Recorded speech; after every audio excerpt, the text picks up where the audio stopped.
Hello, this is Jimmy Akimbade.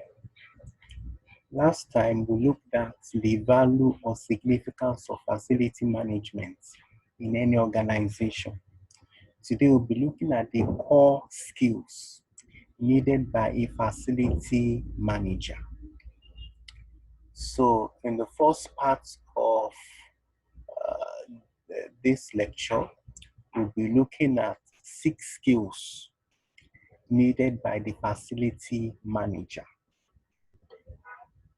So the first one is called communication. So the skills we'll be looking at are very crucial to the success of a facility manager on the job. So one of the major skills a facility manager needs is ability to communicate effectively.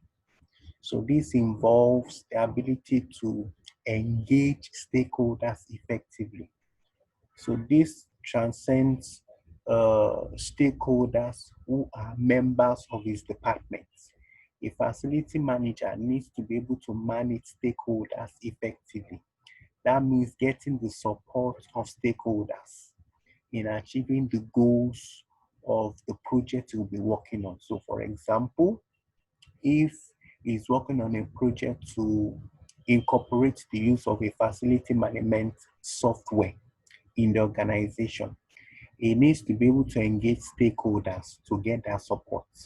Stakeholders like senior management and even his team members within his department.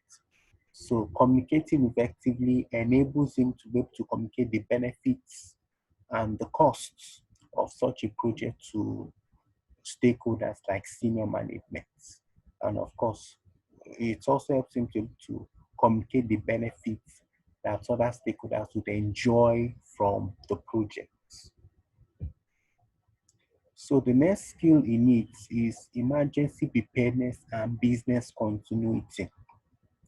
Emergency preparedness and business continuity means we are being proactive and being prepared for the likely or anticipated emergencies that can occur within our environment, which can have a negative impact on our organization or operations. In other words, we want to minimize the damage or negative impacts that emergencies can have on our operations. Of course, a typical example that many organizations were not prepared for is the coronavirus, which is a form of emergency having a negative impact, or that has had some negative impact on on the operations of many organizations all over the world.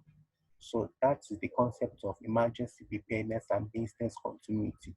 If an emergency occurs, such as an earthquake or flooding within our area, how do we continue business even though the emergency occurs? How do we minimize negative impacts on life and property and on our operations?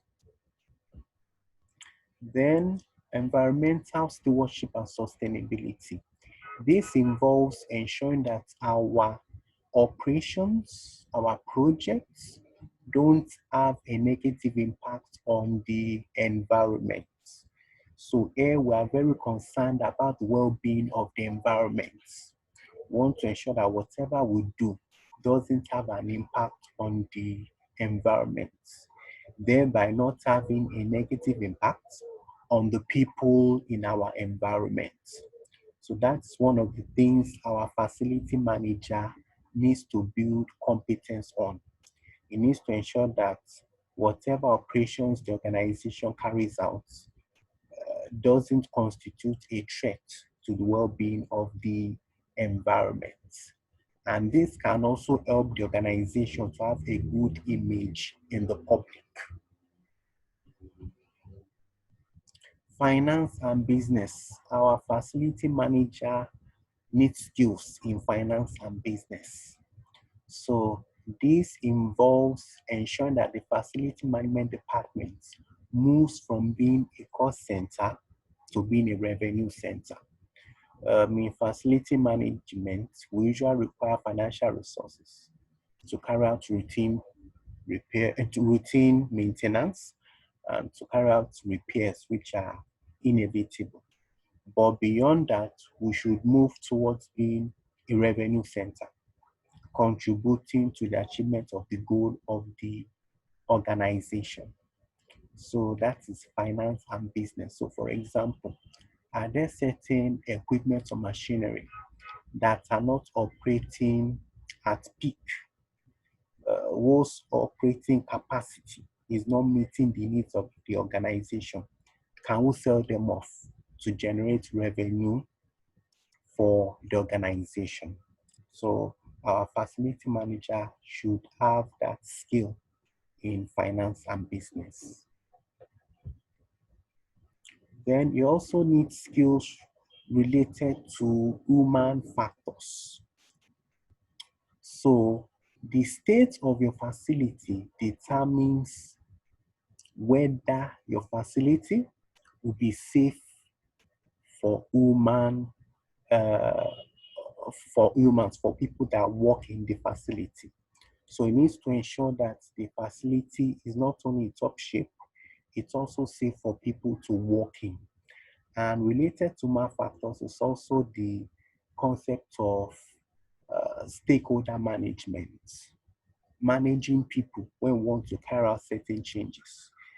Going back to the previous example of wanting to set up a facility management system where we use a software in managing our facility, the focus should also include engaging stakeholders to get their support, uh, addressing their concerns, and addressing their concerns, their fears, ensuring that those who are skeptical about the project buy into the project. Then finally, leadership and strategy. So our facility manager acts as a leader. So this ensures that he should ensure that the plans drawn up at the facility management department contribute to the achievement of the goals of the whole organization.